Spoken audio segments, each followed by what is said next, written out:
ਧੰਨ ਧੰਨ ਗੁਰੂ ਗ੍ਰੰਥ ਸਾਹਿਬ ਜੀ ਦੀ ਪਾਵਨ ਪਵਿੱਤਰ ਹਜ਼ੂਰੀ ਅੰਦਰ ਸਜ ਬੈਠੇ ਗੁਰੂ ਪਿਆਰੇ ਗੁਰੂ ਸਵਾਰੀ ਸਾਧ ਸੰਗਤ ਜੀਓ, ਵਡਭਾਗੇ ਹੋ ਜੋ ਇਸ ਸਮੇਂ ਪਾਤਸ਼ਾਹ ਜੀ ਦੀ ਪਾਵਨ ਗੋਦ ਅੰਦਰ ਸਜ ਬੈਠੇ ਹੋ। ਸੋ ਆਓ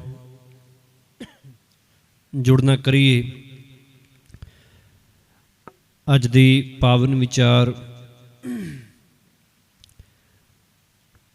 23ਵੀਂ ਅਸ਼ਟਪਦੀ ਵਿਚਾਰ ਸੰਥਿਆ ਰੂਪ ਅਧੀਨ ਵਿੱਚ ਹੈ। ਸੋ ਫਤਿਹ ਪ੍ਰਵਾਨ ਕਰੋ ਜੀ। ਵਾਹਿਗੁਰੂ ਜੀ ਕਾ ਖਾਲਸਾ, ਵਾਹਿਗੁਰੂ ਜੀ ਕੀ ਫਤਿਹ। ਸ੍ਰੀ ਰਾਗ ਮਹਿਲਾ ਤੀਜਾ।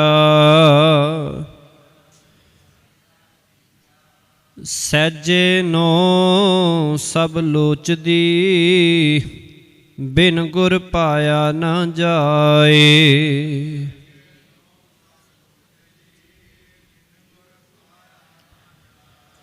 ਸਤਿਗੁਰੂ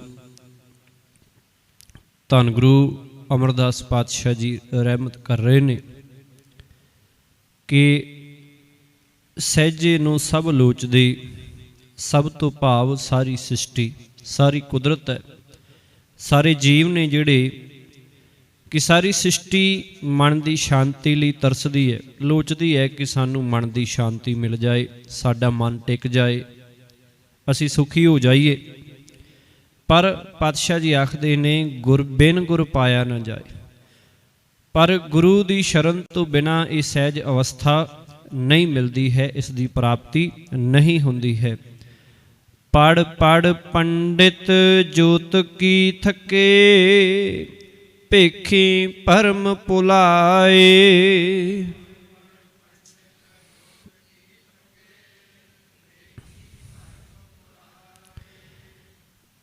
ਜੋਤ ਕੀ ਤੋਂ ਭਾਵ ਜੋਤਸ਼ੀ ਅਤੇ ਭੇਖੀ 6 ਭੇਖਾਂ ਦੇ ਜਿਹੜੇ ਸਾਧੂ ਨੇ।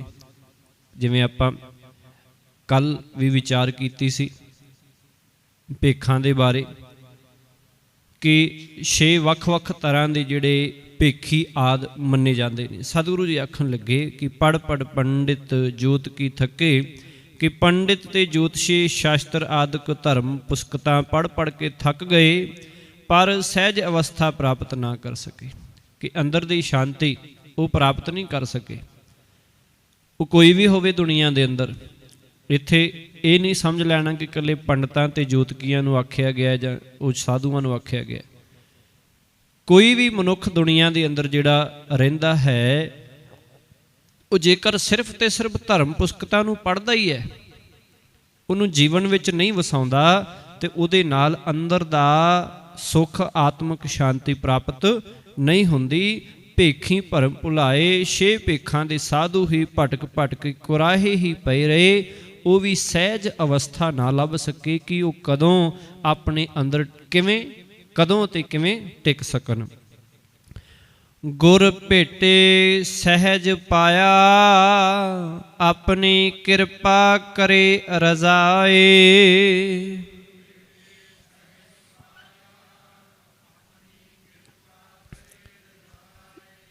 ਰਜਾਏ ਨਹੀਂ, ਰਜ਼ਾਏ। ਰਜ਼ਾ ਵਿੱਚ ਜੱਜਾ ਜਿਹੜਾ ਹੈ ਉਹ ਬਿੰਦੀ ਵਾਲਾ ਹੋਏਗਾ। ਰਜ਼ਾਏ। ਸਤਿਗੁਰੂ ਜੀ ਆਖਣ ਲੱਗੇ ਕਿ ਜਿਨ੍ਹਾਂ ਉੱਤੇ ਪਰਮਾਤਮਾ ਆਪਣੀ ਰਜ਼ਾ ਅਨੁਸਾਰ ਫਿਰ ਕਿਰਪਾ ਕਰਦਾ ਹੈ, ਕਿ ਆਪਣੀ ਰਜ਼ਾ ਦੇ ਅਨੁਸਾਰ ਜਿਹਦੇ ਉੱਤੇ ਫਿਰ ਉਹ ਰਹਿਮਤ ਕਰਦਾ ਹੈ, ਕਿਰਪਾ ਕਰਦਾ ਹੈ। ਗੁਰ ਭੇਟੇ ਸਹਿਜ ਪਾਇਆ, ਉਹ ਗੁਰੂ ਨੂੰ ਮਿਲ ਕੇ ਸਹਿਜ ਅਵਸਥਾ ਪ੍ਰਾਪਤ ਕਰਦੇ ਨੇ, ਕਿ ਉਹੀ ਹੈ ਜਿਹੜੇ ਮਾਲਕ ਨੂੰ ਭਾ ਜਾਂਦੇ ਨੇ, ਉਹੀ ਫਿਰ ਗੁਰੂ ਨੂੰ ਮਿਲ ਕੇ ਅੰਦਰ ਦਾ ਸੁੱਖ ਸਹਿਜ ਅਵਸਥਾ ਪ੍ਰਾਪਤ ਕਰਦੇ ਹਨ। ਭਾਈ ਰੇ ਗੁਰ ਬਿਨ ਸਹਿਜ ਨਾ ਹੋਏ।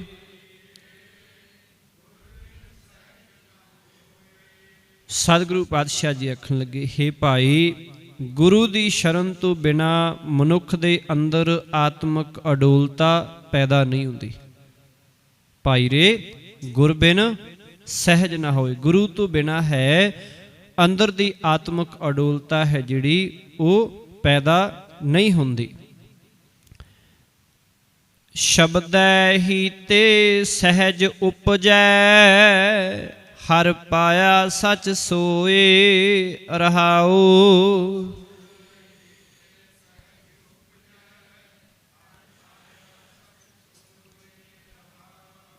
ਸਤਿਗੁਰੂ ਜੀ ਆਖਣ ਲੱਗੇ ਸ਼ਬਦੈ ਹੀ ਤੇ ਸਹਿਜ ਉਪਜੈ, ਕਿ ਗੁਰੂ ਦੇ ਸ਼ਬਦ ਵਿੱਚ ਜੁੜਨ ਤੋਂ ਹੀ ਆਤਮਿਕ ਅਡੋਲਤਾ, ਮਨ ਦੀ ਸ਼ਾਂਤੀ ਉਹ ਪੈਦਾ ਹੁੰਦੀ ਹੈ। ਗੁਰੂ ਦੇ ਸ਼ਬਦ ਵਿੱਚ ਜੁੜਿਆ ਜਾਏਗਾ। ਇੱਕ ਹੈ ਪੜ੍ਹਨਾ, ਇੱਕ ਹੈ ਜੁੜਨਾ, ਫਰਕ ਹੈ ਦੋਵਾਂ ਦੇ ਵਿੱਚ। ਪੜ੍ਹ ਕੋਈ ਵੀ ਸਕਦਾ ਹੈ, ਕੋਈ ਵੀ ਆਪਣੀ ਬਾਹਰੀ ਗਿਆਨ ਦੇ ਲਈ ਪੜ੍ਹ ਸਕਦਾ ਹੈ, ਕਿਸੇ ਦਲੀਲ ਦੇ ਲਈ ਪੜ੍ਹ ਸਕਦਾ ਹੈ, ਆਪਣੇ ਸ਼ੌਂਕ ਨੂੰ ਪੜ੍ਹ ਸਕਦਾ ਹੈ।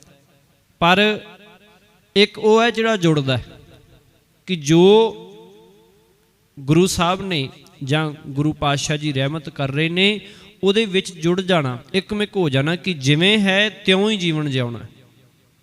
ਅੰਤਰ ਹੈ ਦੋਵਾਂ ਦੇ ਵਿੱਚ। ਇੱਕ ਹੈ ਸਤਿਗੁਰੂ ਜੀ ਪਿੱਛੇ ਹੁਣ ਕਹਿ ਰਹੇ ਨੇ, ਦੱਸ ਰਹੇ ਨੇ ਕਿ ਪੜ੍ਹ ਪੜ੍ਹ ਥੱਕ ਗਏ ਪੜ੍ਹ ਪੜ੍ਹ ਕੇ, ਤੇ ਦੂਜੇ ਪਾਸੇ ਕੀ ਹੈ ਕਿ ਜਿਹੜੇ ਜੁੜ ਗਏ। ਆਖਣ ਲੱਗੇ ਸ਼ਬਦੈ ਹੀ ਤੇ ਸਹਿਜ ਉਪਜੈ, ਗੁਰੂ ਦੇ ਸ਼ਬਦ ਵਿੱਚ ਜੁੜਨ ਤੋਂ ਹੀ ਆਤਮਿਕ ਅਡੋਲਤਾ, ਮਨ ਦੀ ਸ਼ਾਂਤੀ ਪੈਦਾ ਹੁੰਦੀ ਹੈ, ਅਤੇ ਉਹ ਸੱਚਾ ਸਦਾ ਥਿਰ ਰਹਿਣ ਵਾਲਾ ਹਰੀ ਫਿਰ ਉਹਦੇ ਰਾਹੀਂ ਜਿਹੜਾ ਹੈ ਉਹ ਮਿਲਦਾ, ਹਰੀ ਜਿਹੜਾ ਉਹ ਮਿਲਦਾ ਹੈ। ਸਹਿਜੇ ਗਾਵਿਆ ਥਾਏ ਪਵੈ, ਬਿਨ ਸਹਿਜੈ ਕਥਨੀ ਬਾਦ।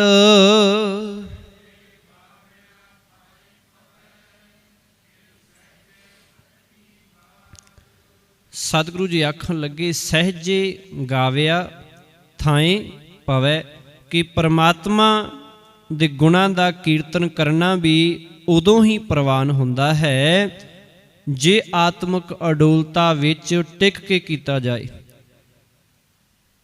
ਕੀਰਤਨ ਤੋਂ ਭਾਵ ਕਿ ਮਾਲਕ ਦੇ ਨਾਮ ਦੀ ਕੀਰਤੀ ਕੀਤੀ ਜਾਏ।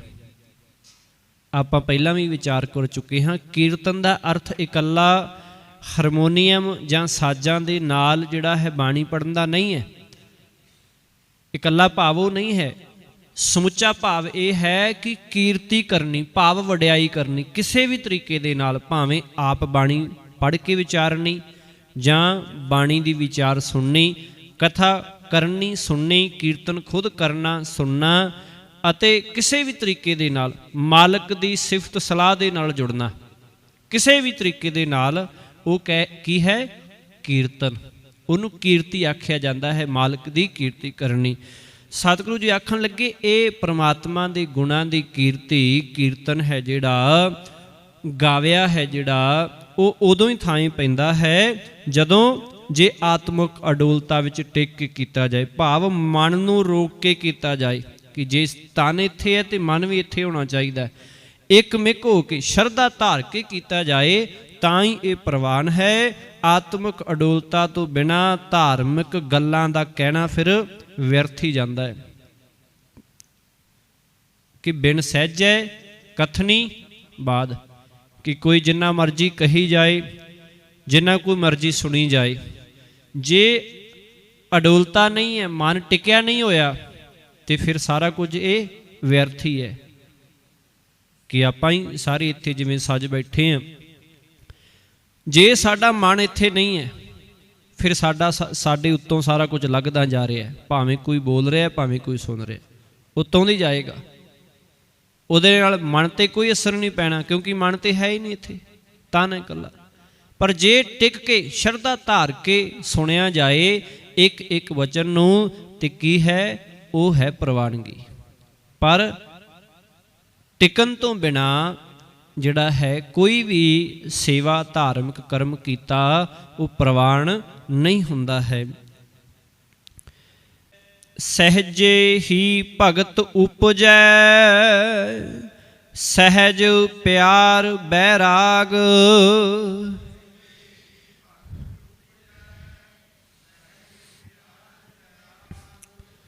ਹੁਣ ਸਤਿਗੁਰੂ ਪਾਤਸ਼ਾਹ ਜੀ ਸਹਿਜੇ ਹੀ ਭਗਤ ਉਪਜੈ, ਸਹਿਜ ਪਿਆਰ ਬੈਰਾਗ। ਆਤਮਿਕ ਅਡੋਲਤਾ ਵਿੱਚ ਟਿਕਿਆਂ ਹੀ ਮਨੁੱਖ ਦੇ ਅੰਦਰ ਪਰਮਾਤਮਾ ਦੀ ਭਗਤੀ ਦਾ ਜਜ਼ਬਾ ਹੈ ਜਿਹੜਾ ਉਹ ਪੈਦਾ ਹੁੰਦਾ ਹੈ। ਤਾਂ ਹੀ ਹੈ, ਜੇ ਮਨੁੱਖ ਟਿਕੇਗਾ ਤਾਂ ਹੀ ਅੰਦਰੋਂ ਪਿਆਸ ਫਿਰ ਬਣਦੀ ਹੈ, ਤਾਂ ਹੀ ਭੁੱਖ ਲੱਗਦੀ ਹੈ। ਅਤੇ ਆਤਮਿਕ ਅਡੋਲਤਾ ਦੀ ਰਾਹੀਂ ਹੀ ਮਨੁੱਖ ਪ੍ਰਭੂ ਦੇ ਪਿਆਰ ਵਿੱਚ ਫਿਰ ਟਿਕਦਾ ਹੈ, ਭਾਵ ਦੁਨੀਆ ਦੇ ਵੱਲੋਂ ਵੈਰਾਗ ਹੋ ਜਾਂਦਾ ਹੈ। ਵੈਰਾਗ ਵਿੱਚ ਰਹਿੰਦਾ ਹੈ ਕਿ ਦੁਨੀਆ ਦੇ ਵਿੱਚ ਰਹਿੰਦਾ ਜ਼ਰੂਰ ਹੈ ਪਰ ਨਿਰਲੇਪ ਰਹਿੰਦਾ ਹੈ। ਕਦੇ ਵੀ ਫਿਰ ਉਹ ਕੋਈ ਵੀ ਵਿਕਾਰੀ ਜਾਂ ਮੰਦਾ ਕਰਮ ਨਹੀਂ ਕਰਦਾ ਦੁਨੀਆ ਦੇ ਨਾਲ ਜੁੜ ਕੇ, ਉਹ ਨਿਰਲੇਪ ਰਹਿੰਦਾ ਹੈ। ਸਹਿਜੈ ਹੀ ਤੇ ਸੁਖ ਸ਼ਾਂਤ ਹੋਏ, ਬਿਨ ਸਹਿਜੈ ਜੀਵਨ ਬਾਦ।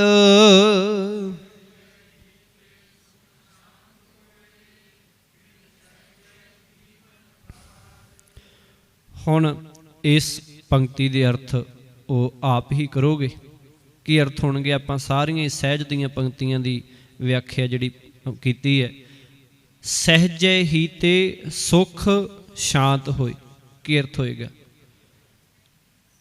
ਆਤਮਿਕ ਅਡੋਲਤਾ ਰਾਹੀਂ ਹੀ ਆਤਮਿਕ ਆਨੰਦ ਤੇ ਸ਼ਾਂਤੀ ਪੈਦਾ ਹੁੰਦੀ ਹੈ ਅਤੇ ਬਿਨ ਸਹਿਜੈ ਜੀਵਨ ਬਾਦ। ਬਾਦ ਤੋਂ ਅਰਥ ਵਿਅਰਥ। ਬਿਨ ਸਹਿਜੈ ਆਤਮਿਕ ਅਡੋਲਤਾ ਤੋਂ ਬਿਨਾ ਜੀਵਨ, ਮਨੁੱਖ ਦਾ ਜਿਹੜਾ ਜੀਵਨ ਹੈ, ਸਾਰੀ ਜ਼ਿੰਦਗੀ ਹੈ, ਉਹ ਵਿਅਰਥ ਹੀ ਜਾਂਦੀ ਹੈ, ਵਿਅਰਥ ਹੀ ਚਲੀ ਜਾਂਦੀ ਹੈ। ਸਹਿਜ ਸਲਾਹੀ ਸਦਾ ਸਦਾ, ਸਹਿਜ ਸਮਾਧ ਲਗਾਏ।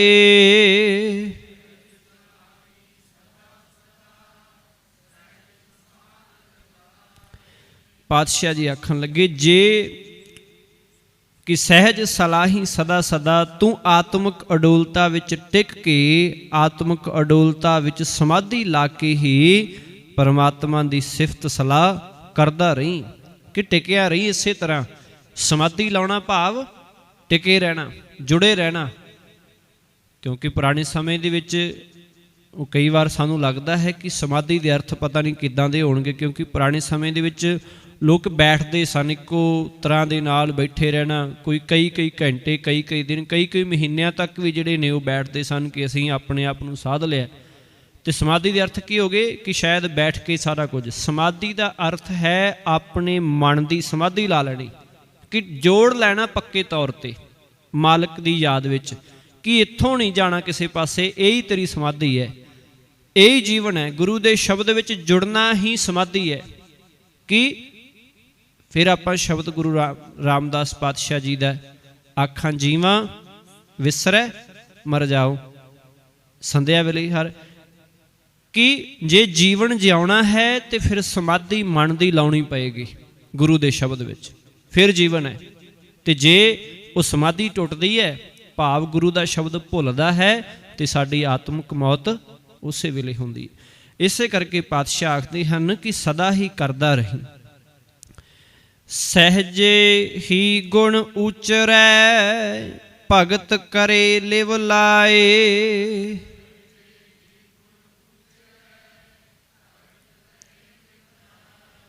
ਆਖਣ ਲੱਗੇ, ਜਿਹੜਾ ਮਨੁੱਖ ਆਤਮਿਕ ਅਡੋਲਤਾ ਵਿੱਚ ਟਿਕ ਕੇ ਪਰਮਾਤਮਾ ਦੇ ਗੁਣ ਗਾਉਂਦਾ ਹੈ, ਭਗਤ ਕਰੇ ਲਿਵ ਲਾਏ, ਪ੍ਰਭੂ ਚਰਨਾਂ ਵਿੱਚ ਸੁਰਤ ਜੋੜ ਕੇ ਭਗਤੀ ਫਿਰ ਜਿਹੜੀ ਕਰਦਾ ਹੈ। ਸ਼ਬਦੇ ਹੀ ਹਰ ਮਨ ਵਸੈ, ਰਸਨਾ ਹਰ ਰਸ ਖਾਏ।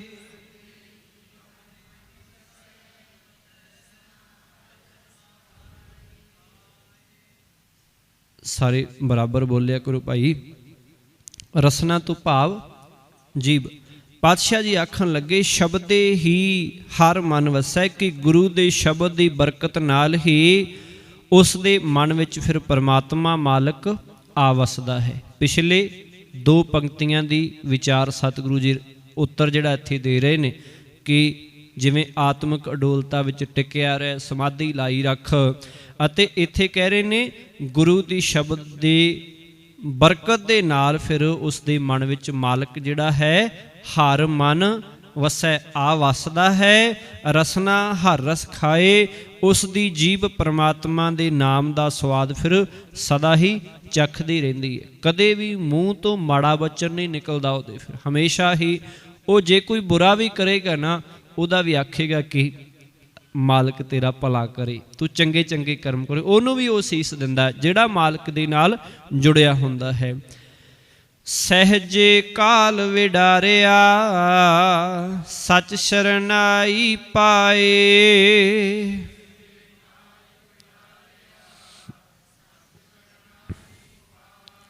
ਵਿਡਾਰਿਆ ਤੋਂ ਭਾਵ ਮਾਰਿਆ, ਕਾਲ ਵਿਡਾਰਿਆ ਤੋਂ ਭਾਵ ਕਿ ਮੌਤ ਦਾ ਡਰ ਹੈ, ਆਤਮਿਕ ਮੌਤ ਹੈ, ਉਹਨੂੰ ਖਤਮ ਕਰ ਲਿਆ। ਸਤਿਗੁਰੂ ਜੀ ਆਖਣ ਲੱਗੇ ਸੱਚ ਸ਼ਰਨਾਈ ਪਾਏ।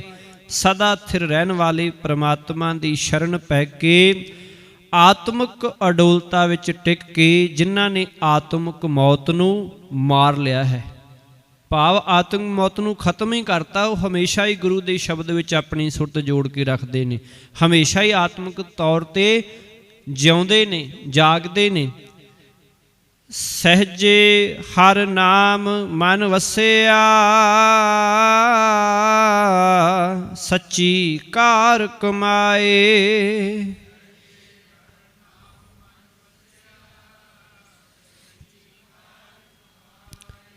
ਇਹ ਸਦਾ ਨਾਲ ਨਿਭਣ ਵਾਲੀ ਕਾਰ ਕਰਨ ਦੇ ਕਾਰਨ ਉਹਨਾਂ ਦੇ ਅੰਦਰ ਪ੍ਰਮਾਤਮਾ ਦਾ ਨਾਮ ਆ ਵਸਦਾ ਹੈ ਕਿ ਜੋ ਕਾਰ ਗੁਰੂ ਪ੍ਰਮਾਤਮਾ ਦੱਸਦਾ ਹੈ, ਉਸ ਕਾਰ ਨੂੰ ਕਰਨ ਦੇ ਨਾਲ ਫਿਰ ਮਾਲਕ ਮਨ ਦੇ ਵਿੱਚ ਆ ਵਸਦਾ ਹੈ, ਭਾਵ ਕਿ ਉਹ ਪ੍ਰਗਟ ਹੋ ਜਾਂਦਾ ਹੈ। ਸੇ ਵਡ ਭਾਗੀ ਜਿਨੀ ਪਾਇਆ ਸਹਿਜੇ ਰਹੇ ਸਮਾਏ।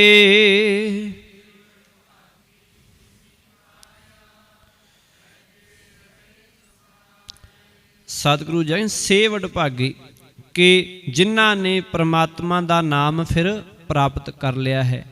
ਜਿਨੀ ਪਾਇਆ ਸੇ ਵਡ ਭਾਗੀ, ਉਹ ਬੰਦੇ ਵੱਡੇ ਭਾਗਾਂ ਵਾਲੇ ਹੋ ਗਏ ਕਿ ਉਹਨਾਂ ਦੇ ਭਾਗ ਫਿਰ ਬਾਕੀ ਦੁਨੀਆ ਦੇ ਨਾਲੋਂ, ਬਾਕੀ ਜੀਵਾਂ ਦੇ ਨਾਲੋਂ ਬਹੁਤ ਵੱਡੇ ਹੋ ਗਏ, ਕਿਉਂਕਿ ਉਹਨਾਂ ਨੇ ਮਾਲਕ ਦੀ ਪ੍ਰਾਪਤੀ ਕਰ ਲਈ ਅਤੇ ਸਹਿਜੇ ਰਹੇ ਸਮਾਏ। ਉਹ ਸਦਾ ਆਤਮਿਕ ਅਡੋਲਤਾ ਵਿੱਚ ਫਿਰ ਲੀਨ ਰਹਿੰਦੇ ਹੈ, ਜੁੜੇ ਰਹਿੰਦੇ ਹੈ, ਹਮੇਸ਼ਾ ਹੀ ਆਤਮਿਕ ਤੌਰ ਤੇ ਉਹ ਜਾਗਦੇ ਹੀ ਰਹਿੰਦੇ ਹਨ।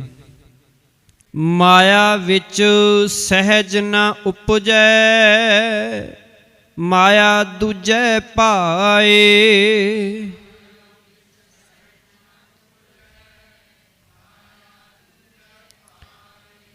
ਸ਼ਬਦ ਇੱਥੇ ਉਪਜੈ ਦੋ ਨਾਲ ਹੈ, ਦੋ ਹੈ ਨਾ, ਇੱਥੇ ਬਹੁਤੀ ਵਾਰ ਮਿਸਪ੍ਰਿੰਟ ਆ ਰਿਹਾ, ਇੱਕ ਹੀ ਆ ਰਹੀ ਇੱਥੇ।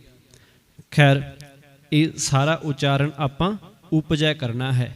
ਕਈ ਵਾਰ ਮਿਸਪ੍ਰਿੰਟਿੰਗ ਦੇ ਕਰਕੇ ਉਚਾਰਨ ਹੈ ਜਿਹੜਾ ਉਹ ਹੋ ਜਾਂਦਾ ਹੈ, ਪਰ ਫਿਰ ਵੀ ਆਪ ਜੀ ਖਿਆਲ ਕਰ ਲਿਆ ਕਰੋ, ਪੁੱਛ ਲਿਆ ਕਰੋ। ਕਈ ਵਾਰ ਲੱਗਦਾ ਹੈ ਨਾ ਕਿ ਇਸ ਦਾ ਉਚਾਰਨ ਸਹੀ ਨਹੀਂ ਹੋਇਆ, ਜਾਂ ਦੂਜਾ ਉਚਾਰਨ ਆਪਾਂ ਕਿਉਂ ਨਹੀਂ ਕੀਤਾ ਮਾਤਰਾ ਦੇ ਬਾਵਜੂਦ। ਤੇ ਇਸੇ ਕਰਕੇ ਆਪਾਂ ਸਾਰੇ ਸ਼ਬਦਾਂ ਦੀ ਵਿਚਾਰ ਕਰਦੇ ਕਿ ਆਪ ਜੀ ਪੁੱਛ ਵੀ ਸਕੋ, ਕਿਉਂਕਿ ਕਈ ਵਾਰ ਮਿਸਪ੍ਰਿੰਟਿੰਗ ਦੇ ਕਰਕੇ ਜਿਹੜਾ ਹੈ ਉਹ ਇੱਥੇ ਨਹੀਂ ਵੀ ਹੁੰਦੀ ਕੋਈ ਮਾਤਰਾ, ਤੇ ਉਹਦੇ ਕਰਕੇ ਕੀ ਹੁੰਦਾ ਹੈ, ਉਚਾਰਨ ਹੈ ਜਿਹੜਾ ਉਹ ਦੂਸਰਾ ਹੋ ਜਾਂਦਾ। ਖੈਰ ਪਾਤਸ਼ਾਹ ਜੀ ਰਹਿਮਤ ਕਰਨ ਕਿ ਇੱਥੇ ਸ਼ਬਦ ਉਪਜੈ, ਕਿਉਂਕਿ ਬਹੁਤੀ ਵਾਰ ਉਪਜੈ ਸ਼ਬਦ ਹੀ ਸਤਿਗੁਰੂ ਜੀ ਵਰਤਦੇ ਹਨ। ਉਪਜੈ ਕਿ ਮਾਇਆ ਵਿੱਚ ਸਹਿਜ ਨਾ ਉਪਜੈ ਮਾਇਆ ਦੂਜੈ ਭਾਏ, ਕਿ ਮਾਇਆ ਦੇ ਮੋਹ ਵਿੱਚ ਟਿਕੇ ਰਿਹਾ ਆਤਮਿਕ ਅਡੋਲਤਾ ਪੈਦਾ ਨਹੀਂ ਹੁੰਦੀ। ਕਿ ਜੇ ਕੋਈ ਮਨੁੱਖ ਵਿਕਾਰੀ ਹੋਏ, ਉਹ ਆਖੇ ਕਿ ਮੈਂ ਸਹਿਜ ਪ੍ਰਾਪਤ ਕਰ ਲਵਾਂ, ਉਹ ਵੀ ਮਾਇਆ ਦੇ ਵਿੱਚ ਰਿਹਾ, ਮਾਇਆ ਨੂੰ ਵਰਤਦਾ ਹੋਇਆ, ਮਾਇਆ ਮੋਹ ਵਿਕਾਰ ਕਮਾਉਂਦਿਆਂ ਹੋਇਆਂ, ਤੇ ਉੱਥੇ ਪ੍ਰਾਪਤੀ ਨਹੀਂ ਹੋ ਸਕਦੀ, ਕਿਉਂਕਿ ਜਿੰਨਾ ਚਿਰ ਮਾਇਆ ਹੈ ਉਹਨਾਂ ਚਿਰ ਮਨ ਦਾ ਟਿਕਾਓ ਨਹੀਂ ਹੈ। ਅਤੇ ਮਾਇਆ ਦੂਜੇ ਭਾਈ, ਮਾਇਆ ਤਾਂ ਪ੍ਰਭੂ ਤੋਂ ਬਿਨਾਂ ਕਿਸੇ ਹੋਰ ਪਿਆਰ ਵਿੱਚ ਵਸਾਉਂਦੀ ਹੈ, ਕਿ ਮਾਲਕ ਦੇ ਨਾਲ ਨਹੀਂ ਉਹ ਜੁੜਨ ਦਿੰਦੀ, ਉਹ ਕਿਸੇ ਹੋਰ ਪਾਸੇ ਲੈ ਕੇ ਜਾਂਦੀ ਹੈ। ਕੋਈ ਵੀ ਭਾਵੇਂ ਮਨੁੱਖ ਹੈ, ਜੇਕਰ ਉਹ ਭਾਵੇਂ ਸਤਿਗੁਰੂ ਜੀ ਦੀ ਹਜ਼ੂਰੀ ਵਿੱਚ ਹੀ ਬੈਠਾ ਹੋਏ, ਜੇ ਉਹਦਾ ਮਨ ਥਿਰ ਨਹੀਂ ਹੈ, ਮਾਇਆ ਤੋਂ ਪ੍ਰਭਾਵਿਤ ਹੈ, ਉਹ ਤਾਂ ਵੀ ਉਹਦਾ ਮਨ ਦੌੜ ਦੌੜ ਕੇ ਬਾਹਰ ਜਾਏਗਾ। ਜੇ ਤੇ ਕੋਈ ਬੰਦਿਸ਼ ਹੋਈ ਤੇ ਫਿਰ ਤਾਂ ਇਹ ਹੋਏਗਾ कि किते शुक्र है बाबा छेती समाप्ति करे फिर चलीए दवा दव। तो जे वो बंदिश नहीं है कि कोई गल नहीं, जदों मर्जी जा आ सकते हैं, फिर आएगा दर्शन करके नाल दी नाल है जिहड़ा वो वापस जाण दी करेगा कि कोई गल नहीं, फिर किते समा होया ते बैठांगे, चलदे हां हुण। क्योंकि गुरु जिहड़ा जीवन सिखाउंदा है वो बहुत सहज वाला है, वो बड़ा सादा जिहा जीवन सिखाउंदा है गुरु, वो सादे जे जीवन दे विच रहण वाला। पर जिहड़ा मायाधारी है वो कहंदा पता नहीं इत्थे बड़ियां बोरिंग जिहियां गल्लां हो रहीआं, चलीए दवा दव बाहर किते चलते हैं, कुछ खाने पीने हैं, क्योंकि समा भी इस वेले उहो जिहा हो जाता है संध्या वेले तां, जां किसी पासे होर मेला लगा जां किसी होर पासे जाके आउने। कहण तो भाव है माया किधरले पासे लैके जाती है, गुरु तो बिना दूजे पासे जोड़ती है, ये भरमाउंदी है भटकाउंदी है कि चल इत्थे नहीं तेरा काम, उधर चल। इस करके सतगुरु जी आखदे हन कि माया दूजे पाए, ये दूजे पासे फसाउंदी, किसी होर पासे गुरु तो बिना लैके चलती है। मनमुख कर्म कमावणे हौमे जलै जलाए।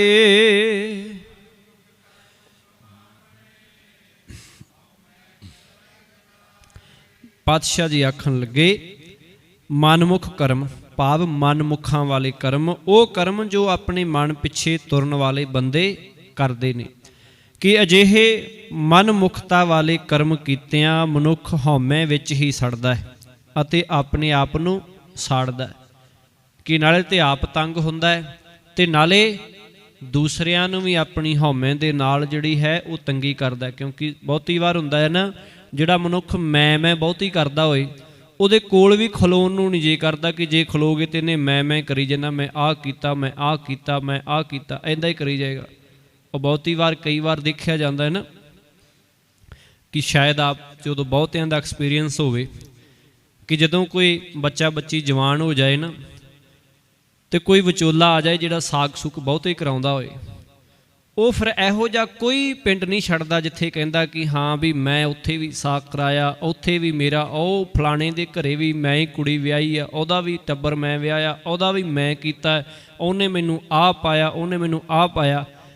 ਜਿਹੜੇ ਮਰਜ਼ੀ ਆਸੇ ਪਾਸੇ ਦੇ ਪਿੰਡ ਦਾ ਨਾਂ ਲੈ ਕੇ ਦੇਖ ਲਓ, ਉੱਥੇ ਆਖੇਗਾ ਫਲਾਣੇ ਦਾ ਸੀ, ਚੰਗੀ ਤਰ੍ਹਾਂ ਤੁਰ ਵੀ ਨਹੀਂ ਹੁੰਦਾ ਸੀ, ਮੈਂ ਉਹ ਵੀ ਵਿਆਹਤਾ, ਮੈਂ ਫਲਾਣੇ ਨੂੰ ਆ ਦਵਾਤਾ, ਫਲਾਣੇ ਨੂੰ ਆ। ਕਹਿਣ ਤੋਂ ਭਾਵ ਹੈ ਕਿ ਮੈਂ ਚੜੀ ਰਹਿੰਦੀ ਹੈ कि मैं ही कीता, बस होर कोई कर नहीं सकता सी।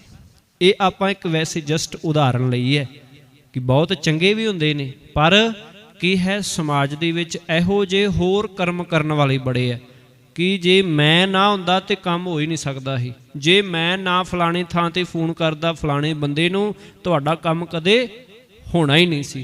कहण तो भाव है कि हमेशा हौमे दे विच आप भी चढ़े रहना सड़े रहना ते नाल अगले नूं भी इस दा दर्द देना कि दवा दव बोली जाना, अगला भावें खड़ा होवे किसी कारण करके लेट होंदा, नहीं नहीं मेरी गल सुन के जाओ, मैं तुहानूं आ सुगैसट करदा तुसीं आ करो, फलाने थां ते जाओ, मैं आ कर दिआंगा, मैनूं आओ जाण। किसी भी चीज़ दे विच जदों मैं आ जांदी है ना, भावें वो गुरु घर दे विच सेवा ही क्यों ना होए, जे उत्थे भी मैं आ गई समझ लिओ उत्थे भी जिहड़ी है वो तुहाडा कीता है जिहड़ा वो व्यर्थ हो जाता है। जम्मण मरना चूकोई फिर आवे जाए।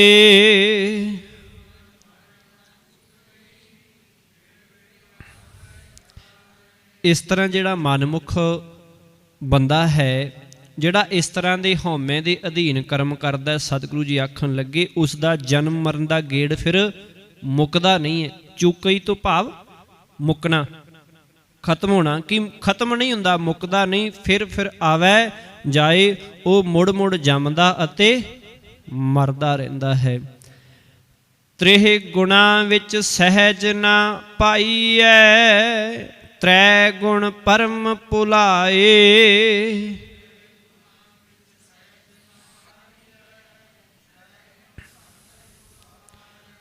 माया दे तीन गुण किहड़े किहड़े हैं जी? पिछली लाइन, अच्छा जी, हाँ जी, इधरों रजो, अच्छा जी, हाँ जी ठीक है जी, ये ठीक है जी। रजो तमो अते सतो गुण है जिहड़े ये माया दे तीन गुण हैं। सतगुरु जी आखन लगे माया दे मोह विच टिके रहा आत्मक अडोलता पैदा नहीं हुंदी अते त्रेह गुणां विच सहज ना पाईए कि इन्हां गुणां दे करके माया दे तीन गुणां दे कारण जीव भटकना विच फस के फिर कुराहे पिया रहिंदा है। उहनूं आत्मक अडोलता जां अंदर दी शांति है वो प्राप्त नहीं हुंदी है। एक गल इत्थे होर, हुण इस शब्द के अंदर सतगुरु जी सहज की गल कर रहे, अंदर की गल करे कि अंदरों टिक जा, इस तरह हो जाएगा, अंदरों टिक जाएगा। पर साडी संसारी जीवां दी ये हुंदी है कि सानू जिहड़ी है वो सुख शांति कित्थों मिले, कि बाहरी तौर पर सुख शांति मिलदे, अंदर दा सानू ज्ञान नहीं है, क्योंकि असीं गुरु कोलों ज्ञान लिया ही नहीं। कहण तो भाव है कि जिवें असीं सतगुरु गुरु अमरदास पातशाह जी की पावन बाणी नाल सांझ पाउने हैं ते आनंद भया मेरी माए सतगुरु मैं पाया। ते दूसरा शब्द पढ़ते हैं असीं गुरबाणी के अंदर, दुख सुख दोए कपड़े है। ये तो कपड़े ने कि ये बदलते रहते, जे अज बाहरी दुख आ रहा है तो इनू कटिया जा सकता है, कल नूं ये खत्म ही हो जाएगा। जे अज सुख है तो कल के समय ते साडे शरीर ते दुख भी आ सकता, कोई भी कारण हो सकता है। साडा खाण पीन, साडा वातावरण, साडा रहन सहन, साडे विचार, साडा मेल जोल, इहदे करके ये दुख सुख की ने आउंदे रहिंदे, आउंदे जांदे रहिंदे ने। पर इन्हां तो बहुत वड्डी चीज़ है जिहड़ा अंदर दा सुख है, जिहड़ा अंदरों टिक गया वो फिर इन्हां बाहरी दुखां सुखां तो आपे उत्ते हो जाता है। वो कि जिवें कोई मध्यम कैटागरी दे विच समाज दे विच रहिंदा है, जे वो टिकिया नहीं तो वो अपने तो वड्डे नूं वेख के हमेशा ही सड़ेगा कि फलाणे कोल इन्नी वड्डी गड्डी है, इन्नी वड्डी कोठी है, मेरे कोल क्यों नहीं है। ये होएगा ना जे वो टिकिया नहीं है। तो जे वो टिकिया होए तो फिर की होएगा, सहज होएगा कि मालक ने उन्होंने बख्शिया, वो अपना जीवन जिउ रहा, मैं अपना जिवें दा भाव जिन्नी मेरी चादर है मैं उस हिसाब नाल अपने जीवन के अंदर आनंद विच टिकिया होया। जिवें भाई लालू टिकिया होया सी कि भावें है कुछ भी नहीं पर फिर भी सच्ची सुच्ची किरतकार दा मालक सी। दूजे पासे की सी मलक भागो कि है सारा कुछ सी पर टिका नहीं सी। क्योंकि सी देखते हैं ना कई बार जिहदी आर्थिक अवस्था थोड़ी उच्ची होए वो कई बार छोटे बंदे नूं बंदा ही नहीं समझदा कि नाना ये तो कीड़े मकौड़े पासे करो, पता इन्हां दे कोल की खड़ना है। की भाव हुंदा है कि वो सिर्फ अपने बाहरी जिहड़ी है माया नूं, इस चीज़ नूं ही अपनी ताकत समझदा है। वो ये जानदा ही नहीं कि जिहड़ा मालक मेरे अंदर है वो अगले दे अंदर भी है, कि अंदरों कोई किन्ना टिकिया है। असल गल ये मैटर करती है। ये कोई पता नहीं हुंदा कि जे अज किसी की आर्थिक अवस्था बहुत उच्ची है तो कल नूं जिहड़ी जीरो हो जाए, ये नहीं पता लगता। आ देख रहे ना असीं हिमाचल दीयां तस्वीरां देख रहे हैं। हुण कईयां नूं तां लगदा होएगा कि जिहड़े रेहड़ी ला के खलोते होणगे सामने बहुत वड्डी कोठी है जां होटल है, तो उत्ते अगले पल ही पता लगदा ना कदों सारा कुछ रुड़ के नदी चला गया।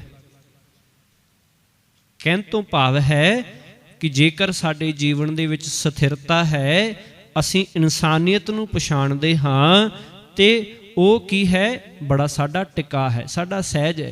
ये बाहरी चीज़ां आउंदियां जांदियां रहिंदियां ने, ये थिर ने कि जिवें सानूं भुख लगदी है ना, असीं कुछ खा लिया, प्रशादा छक लिया, भुख मिट गई, अगले दिन फिर लग गई। ये उस तरह है कि भुख लगदी है, सानूं दुख जिहा हुंदा कि हुण जल्दी दे नाल कुछ खा लईए, खा लैने की हो जांदा है असीं बड़ा आराम फील करते हैं कि बड़ा सानूं सुख प्राप्त होया, पर फिर अगले दिन लग जाती। इवें दुख सुख है, आउंदे रहिंदे ने जांदे रहिंदे ने बारी। क्योंकि जे दुख है तां ही सुख दा मज़ा है।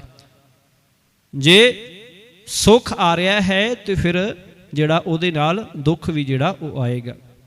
खैर पातशाह जी रहमत करन। पढ़ीए गुणीए क्या कथीए, ਜਾਂ ਮੁੰਡੋ ਕੁੱਥਾ ਜਾਏ।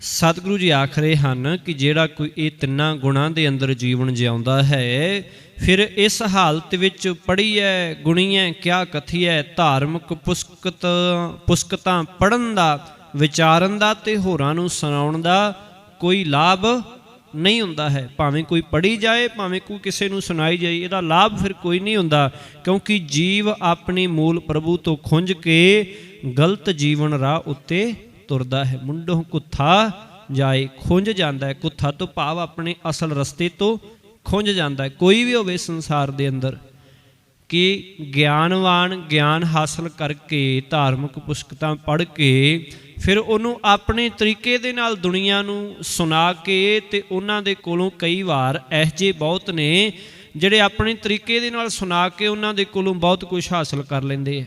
ਆਪ ਫਿਰ ਕੀ ਹੈ, ਦੁਨੀਆ ਦੇ ਪੈਸੇ ਦੇ ਉੱਤੇ ਫਿਰ ਆਪ ਐਸ਼ ਕਰਦੇ ਹੈ, ਪਰ ਉਹਦਾ ਕੀ ਹੁੰਦਾ ਹੈ ਕਿ ਅੰਦਰ ਦੇ ਨਾਲ ਉਹਦਾ ਕੋਈ ਸੰਬੰਧ ਨਹੀਂ ਹੁੰਦਾ। ਬਾਰੀ ਤੌਰ ਤੇ ਜਿਹੜਾ ਹੈ ਉਹ ਦੁਨੀਆ ਦੇ ਨਾਲ ਦੁਨੀਆ ਨੂੰ ਆਖਦਾ ਕਿ ਮੈਂ ਆ ਹੈ, ਮੈਂ ਫਲਾਣਾ ਸੰਤ ਹਾਂ ਜਾਂ ਫਲਾਣਾ ਬਾਬਾ, ਮੈਂ ਪਿਤਾ ਹਾਂ ਜਾਂ ਕੁਝ ਹੈ, ਪਰ ਅੰਦਰ ਜਿਹੜਾ ਹੈ ਉਹ ਬਹੁਤੀ ਵਾਰ ਖਾਲੀ ਹੁੰਦਾ ਹੈ। ਚੌਥੇ ਪਦ ਮੈਂ ਸਹਿਜ ਹੈ, ਗੁਰਮੁਖ ਪੱਲੇ ਪਾਏ।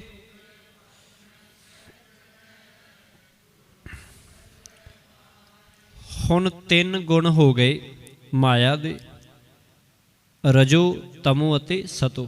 ਹੁਣ ਇਹਨਾਂ ਤੋਂ ਉੱਪਰਲੀ ਅਵਸਥਾ ਹੈ ਚੌਥਾ ਪਦ, ਭਾਵ ਮਾਲਕ ਨੂੰ ਮਿਲਣ ਦਾ। ਸਤਿਗੁਰੂ ਜੀ ਆਖਣ ਲੱਗੇ ਮਾਇਆ ਦੇ ਤਿੰਨ ਗੁਣਾਂ ਤੋਂ ਲੰਘ ਕੇ ਚੌਥੀ ਆਤਮਿਕ ਅਵਸਥਾ ਵਿੱਚ ਆਪਣਿਆਂ ਮਨ ਦੀ ਸ਼ਾਂਤੀ ਫਿਰ ਮਿਲਦੀ ਹੈ, ਮਨ ਵਿੱਚ ਸ਼ਾਂਤੀ ਪੈਦਾ ਹੁੰਦੀ ਹੈ, ਅਤੇ ਇਹ ਆਤਮਿਕ ਅਵਸਥਾ ਗੁਰੂ ਦੀ ਸ਼ਰਨ ਪਿਆ ਹੀ ਪ੍ਰਾਪਤ ਹੁੰਦੀ ਹੈ। ਗੁਰਮੁਖ ਪੱਲੇ ਪਾਈ, ਪੱਲੇ ਤੋਂ ਭਾਵ ਕਿ ਪੱਲੇ ਦੇ ਵਿੱਚ ਪੈਂਦੀ ਹੈ। ਜਿਵੇਂ ਅਸੀਂ ਆਪਣੀ ਕੁੜਤੇ ਝੱਗੇ ਦਾ ਪੱਲਾ ਕਰਦੇ ਹਾਂ ਨਾ, ਕਿ ਫੇਰ ਹੀ ਉਹ ਪੱਲੇ ਪੈਂਦੀ ਜਦੋਂ ਗੁਰੂ ਦੇ ਸ਼ਰਨ ਵਿੱਚ ਪਿਆ ਜਾਏ। ਸਤਿਗੁਰੂ ਜੀ ਇੱਥੇ ਇਹ ਸਮਝਾ ਰਹੇ ਨੇ ਕਿ ਜਿਹੜਾ ਮਨੁੱਖ ਹੈ ਉਹ ਤਿੰਨਾਂ ਗੁਣਾਂ ਦੇ ਅਧੀਨ ਹੀ ਹੈ, ਪਰ ਜਦੋਂ ਗੁਰੂ ਦੀ ਸ਼ਰਨ ਪੈਂਦਾ ਹੈ ਫਿਰ ਉਹ ਚੌਥੇ ਪਦ ਭਾਵ ਕਿ ਆਤਮਿਕ ਅਵਸਥਾ ਵਿੱਚ ਜਿਹੜਾ ਹੈ, ਆਤਮਿਕ ਅਵਸਥਾ ਉਹ ਪ੍ਰਾਪਤ ਕਰ ਲੈਂਦਾ ਹੈ। ਨਿਰਗੁਣ ਨਾਮ ਨਿਧਾਨ ਹੈ, ਸਹਿਜੇ ਸੋਜੀ ਹੋਏ।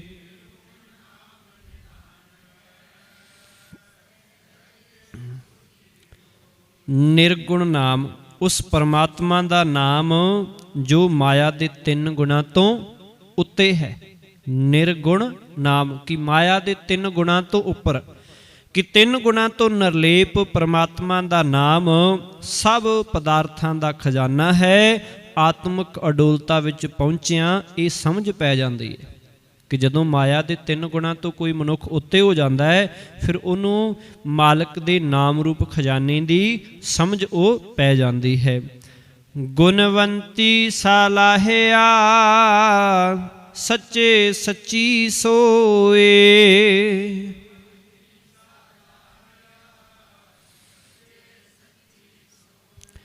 ਕਿ ਗੁਣਾਂ ਵਾਲੇ ਜੀਵ ਹੀ ਉਸ ਪ੍ਰਭੂ ਦੀ ਸਿਫਤ ਸਲਾਹ ਕਰਦੇ ਹਨ।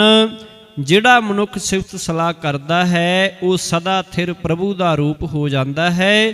ਉਸ ਦੀ ਸ਼ੋਭਾ ਵੀ ਜਿਹੜੀ ਹੈ ਉਹ ਅਟਲ ਹੋ ਜਾਂਦੀ ਹੈ, ਸੱਚੀ ਹੋ ਜਾਂਦੀ ਹੈ। ਭੁੱਲਿਆ ਸਹਿਜ ਮਿਲਾਏ ਸੇ, ਸ਼ਬਦ ਮਿਲਾਵਾ ਹੋਏ।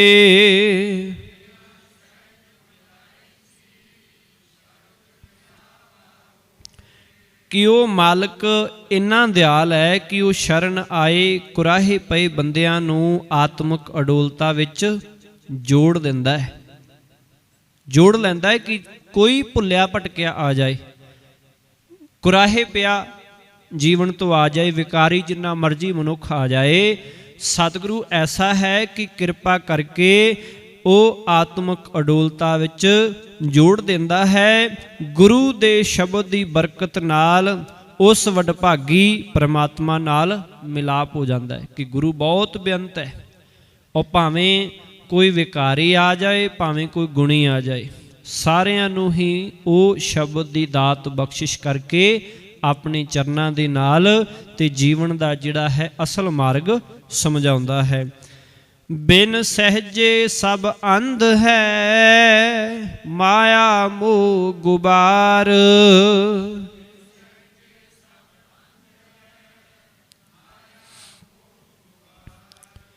ਮਨ ਦੀ ਸ਼ਾਂਤੀ ਤੋਂ ਬਿਨਾਂ ਸਾਰਾ ਜਗਤ, ਪਾਤਸ਼ਾਹ ਜੀ ਆਖਣ ਲੱਗੇ, ਮਾਇਆ ਦੇ ਮੋਹ ਵਿੱਚ ਅੰਨਾ ਹੋਇਆ ਰਹਿੰਦਾ ਹੈ।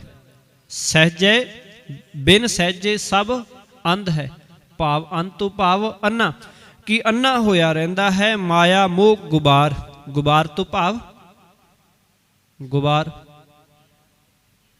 ਬਹੁਤ ਜ਼ਿਆਦਾ ਹਨੇਰਾ, ਘੁੱਪ ਹਨੇਰਾ ਕਹਿੰਦੇ ਅਸੀਂ, ਕਿ ਜਗਤ ਉੱਤੇ ਮਾਇਆ ਦੇ ਮੋਹ ਦਾ ਘੁੱਪ ਹਨੇਰਾ ਫਿਰ ਛਾਇਆ ਰਹਿੰਦਾ ਹੈ, ਕਿਉਂਕਿ ਮਨ ਦੇ ਟਿਕਾਓ ਤੋਂ ਬਿਨਾਂ ਸਾਰਾ ਜਗਤ ਹੀ ਭਟਕਦਾ ਰਹਿੰਦਾ ਹੈ। ਸਹਿਜੇ ਹੀ ਸੋਝੀ ਪਈ, ਸੱਚੈ ਸ਼ਬਦ ਅਪਾਰ।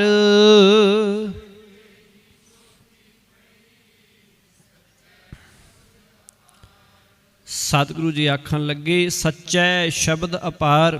ਸੱਚੇ ਪ੍ਰਭੂ ਦੀ ਸਿਫਤ ਸਲਾਹ ਦੇ ਸ਼ਬਦ ਦੀ ਰਾਹੀਂ ਜਿਸ ਮਨੁੱਖ ਨੂੰ ਆਤਮਿਕ ਅਡੋਲਤਾ ਵਿੱਚ ਜੁੜ ਕੇ ਪਰਮਾਤਮਾ ਦੇ ਗੁਣਾਂ ਦੀ ਫਿਰ ਸੂਝ ਪੈਂਦੀ ਹੈ, ਸੋਝੀ ਪੈਂਦੀ ਹੈ, ਉਹ ਉਸ ਅਪਾਰ ਪ੍ਰਭੂ ਵਿੱਚ ਫਿਰ ਸੁਰਤ ਜੋੜੀ ਰੱਖਦਾ ਹੈ, ਸਦਾ ਹੀ ਜੁੜਿਆ ਰਹਿੰਦਾ ਹੈ। ਆਪੇ ਬਖਸ਼ ਮਿਲਾਇਨ, ਪੂਰੇ ਗੁਰ ਕਰਤਾਰ।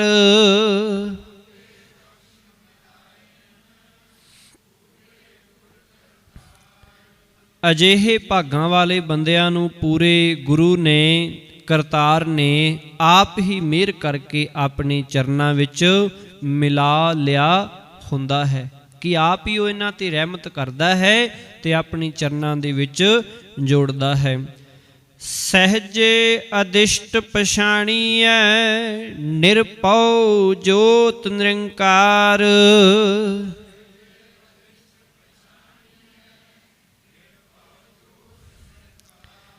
ਅਦਿਸ਼ਟ ਤੋਂ ਭਾਵ ਹਾਂਜੀ ਨਾ ਦਿਸਣ ਵਾਲਾ।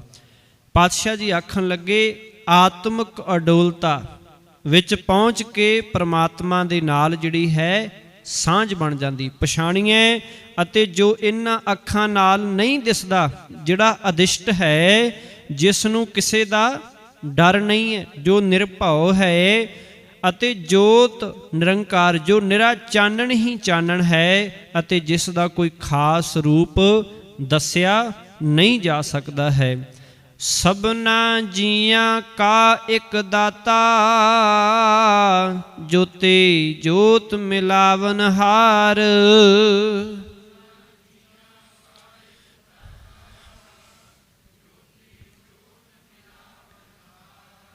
ਹੁਣ ਪਿੱਛੇ ਸਤਿਗੁਰੂ ਨੇ ਜੋ ਗੁਣ ਬਿਆਨ ਕੀਤੇ ਨੇ ਮਾਲਕ ਦੇ, ਅਸਹਿਜੇ ਅਦਿਸ਼ਟ ਪਛਾਣੀਏ ਅਤੇ ਨਿਰਭਉ ਨਿਰੰਕਾਰ ਹੈ, ਕਿ ਉਹੀ ਪਰਮਾਤਮਾ ਸਾਰੇ ਜੀਵਾਂ ਨੂੰ ਸਭ ਦਾਤਾਂ ਦੇਣ ਵਾਲਾ ਹੈ। ਸਭਨਾ ਜੀਆਂ ਕਾ ਇੱਕ ਦਾਤਾ, ਜੋਤੀ ਜੋਤ ਮਿਲਾਵਨਹਾਰ, ਤੇ ਸਭ ਦੀ ਜੋਤ ਸੁਰਤ ਨੂੰ ਆਪਣੀ ਜੋਤ ਵਿੱਚ ਮਿਲਾਉਣ ਦੇ ਸਮਰੱਥ ਹੈ। ਉਹਦੇ ਕੋਲੇ ਪਾਵਰ ਹੈ ਕਿ ਜੇ ਕੋਈ ਉਹਦੇ ਨਾਲ ਆਪਣੀ ਸੁਰਤ ਨੂੰ ਜੋੜਦਾ ਹੈ ਤੇ ਉਹ ਉਸ ਨੂੰ ਆਪਣੇ ਨਾਲ ਜੋੜ ਲੈਂਦਾ ਹੈ। ਪੂਰੇ ਸ਼ਬਦ ਸਲਾਹੀਐ, ਜਿਸ ਦਾ ਅੰਤ ਨ ਪਾਰਾਵਾਰ।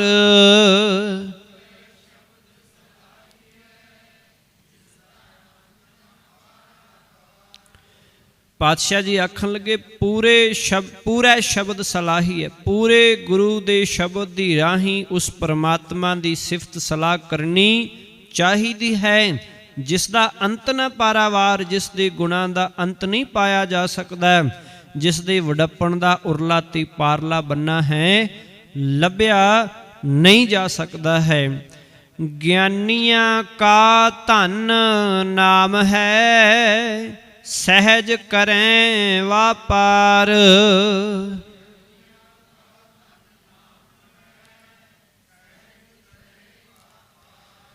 कि ਜਿਹੜੇ ਮਨੁੱਖ परमात्मा नाल डूंगी सांझ पा लेंदे ने, ਗਿਆਨੀ ਤੋਂ ਭਾਵ जिन्हां ने ज्ञान हासिल कर लिया है, कि डूंगी सांझ पा लेंदे हन, भाव जान पछाण कर लेंदे हन। परमात्मा दा नाम ही उन्हां दा असल धन बन जाता है। का धन नाम है ਅਤੇ ਸਹਿਜ ਕਰੈ ਵਪਾਰ। ਉਹ ਆਤਮਿਕ ਅਡੋਲਤਾ ਵਿੱਚ ਟਿਕ ਕੇ ਇਸ ਨਾਮ ਧਨ ਦਾ ਹੀ ਵਪਾਰ ਕਰਦੇ ਹਨ। ਅਨ ਦਿਨ ਲਾਹਾ ਹਰ ਨਾਮ ਲੈਨ, ਅਖੁੱਟ ਭਰੇ ਭੰਡਾਰ।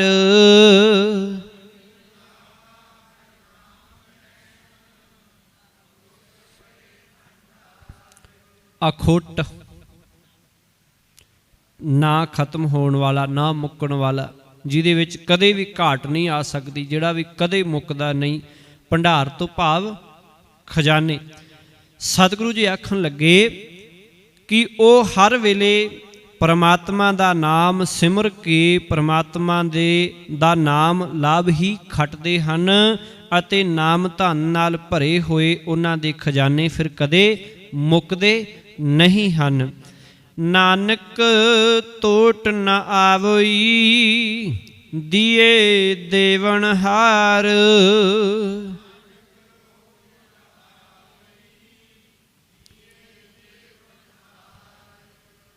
पिछली पंक्ति विच अखीरला शब्द अखुट भरे भंडार। भंडार इत्थे की है? एक वचन है कि बहुवचन है? आपां अर्थ की कीते है?